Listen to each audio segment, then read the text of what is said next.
Hello everyone, welcome to episode 1 of Two Sentence Horror with XanaduCross. Just kind of trying a new thing, so, feel free to leave feedback in the comments on how to make this better. Grandma came into my room in the middle of the night and told me to follow her home, so I did. When the police found me the next day in the grass next to her grave, they were relieved I hadn't been murdered by my father like the rest of my family. But I don't want to die! I sobbed after my kidnapper revealed that his god would only accept a willing sacrifice. Yet, he responded, removing a pair of pliers from his toolbox. As part of the ceremony, we fired a 21-gun salute into the heavens. This time the heavens returned fire, targeting each gunner and all of their loved ones across the entirety of the earth. "Mom, someone is trying to kidnap Tommy," the little girl shouted as she watched her brother get taken from their garden by two masked men from their window. "I'm sorry, honey," her mother replied as she staggered in the door with a needle hanging out of her arm. "But we had to pay our debt somehow." I was working the late night shift when a last-second order came through. The address was our store, and the instructions read, "Deliver to basement alone." So I looked over at the coworker nobody liked and said, "Great news, Casey. You're getting Employee of the Month." The judges didn't notice that the tiny Miss Perfect finalist hadn't blinked or breathed throughout her entire routine. They just kept praising the flawless porcelain stillness of her smile, unaware of the taxidermist stitches hidden beneath her sequins. Our neighbors invited us over for dinner to help take our minds off Dad's disappearance. When I stuck down to check out their basement, I found him strapped to a table without his limbs, whispering, "Son, don't eat dinner." During my pregnant wife's exorcism, the demon inside her spoke of hell's non-linear time and the future souls it had already claimed. At one point, it turned to me and hissed, "Before I met him, your son looked just like you." A family of yokels believed my healing water shtick and actually paid me to sprinkle tap water on their dying son. As the first few drops struck his pallid skin, the boy bared his fangs in a grin and said, "I knew this guy was a fake." Every Mother's Day, my son writes a thoughtful letter thanking me for being a great mom.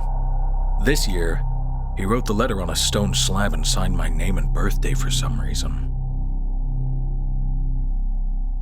I found a note under my pillow that said, "I'm sorry I wore your face today."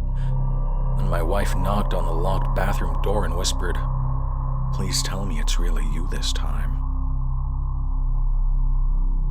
As I put the clothes away, I listened to my daughter playing behind me.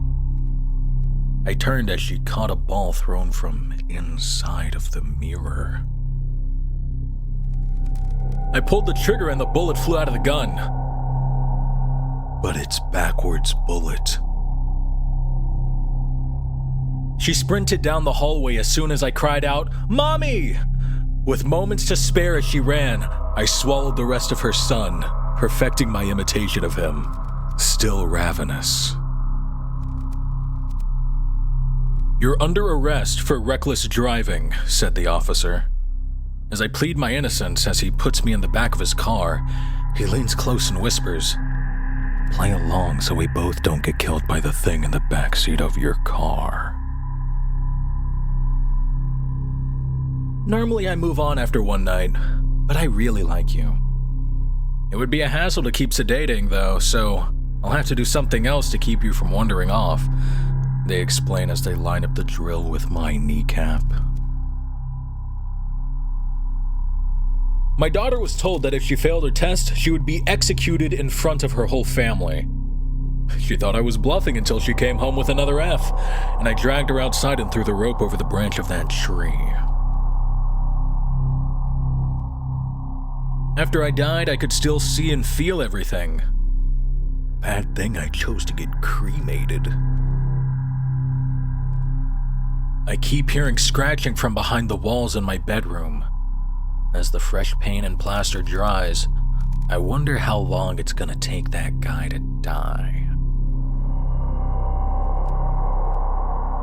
I crawled out of the snow-covered bomb shelter after weeks, in camo, finally safe. "Yo, Falcon X, shoot the green dumbass in the snow," said a pilot flying overhead.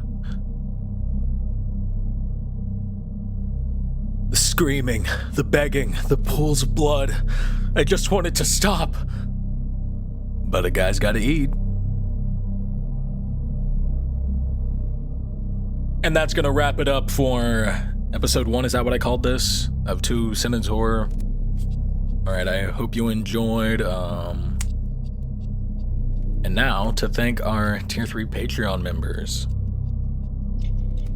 Rosary, Distracted Demon, Leo Hopper, Giselle, Ren, Beanie Bud, Blossom Hazed, Draco Rex, Alright, Alex the Greatest, Chaotic Sketches, Aesthetic Doom, Anime Wolfenstein, and Shiny Rod Studios. Thank you all.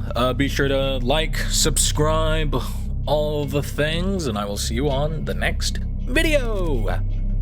Bye-bye. Oh yeah, I gotta end the audio.